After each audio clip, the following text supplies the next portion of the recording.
Wilson, and today I am going to give a speech on gun control. So today I'm going to show you that guns are a lot safer than many people think. A lot of people who do not think firearms are safe are people who have not taken the time to learn how to operate one responsibly. The debate about firearms is a mainstream debate, and it is important to be informed on the views of both sides so that you can't be misguided into the wrong view. Today I will show that more guns in the hands of responsible citizens results in a safer public. In preparation for this speech, I researched relevant information to the topic on the internet. I also looked up relevant Bible verses to the subject in my preparation. I will first explain what the cause of violence is.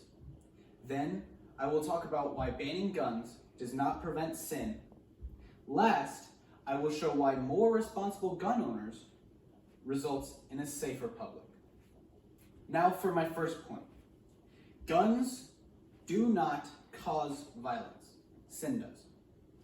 The blog post, What Does the Bible Say About Violence? Says, violence is the result of a pathology of the soul. Violence does not begin with standing armies, generational ethnic hatred, long-standing social inequities. Violence is as close to us as our own hearts. The point is backed up by the scripture passage, 1 John 3:4, which says, everyone who makes a practice of sinning also practices lawlessness. Sin is lawlessness. 1 Timothy 1:9 is another verse that tells us that lawlessness is of sin. This leads me to my next point. Banning guns does not prevent sin. We know that violence is of sin, but could banning guns reduce violence?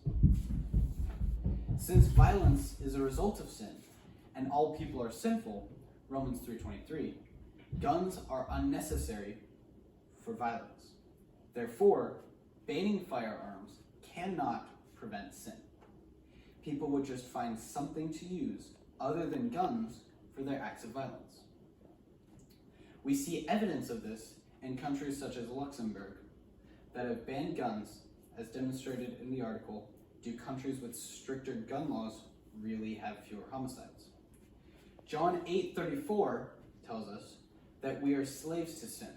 Therefore, violence will still exist even without guns. Now that we know we cannot cure violence, and banning firearms does not prevent lawlessness, how do we deal with the problem of violence? My next point will provide a solution to this problem. More guns in the hands of responsible gun owners results in a safer public. According to a report made by the FBI, an overwhelming majority of shootings end because of the presence of an opposing gun. In the same report, the FBI shows that a few of the shootings ended with bystanders using their gun to protect the people around them. According to the article, active shooter events, out of the 283 shooter events they analyzed, there were 33 at which an armed citizen was present. Of those, armed citizens were successful at stopping the active shooter 75.8% of the time, and were successful in reducing the loss of life in an additional 18.2% of the incidents.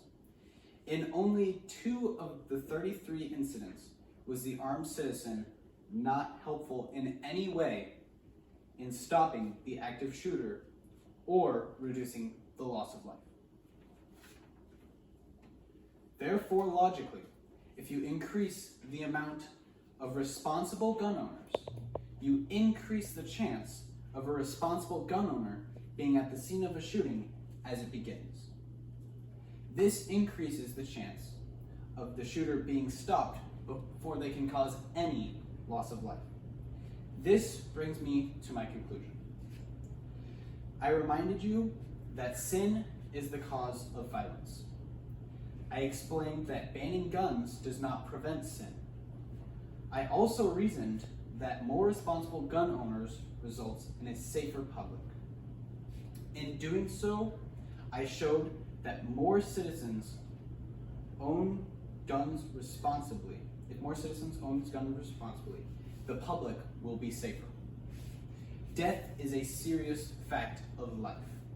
It is important to remember that when talking about gun control, we are talking about how to reduce fatalities and acts of violence. Since this is the reality of what we are speaking of, we cannot let our own selfish motives get in the way of saving lives.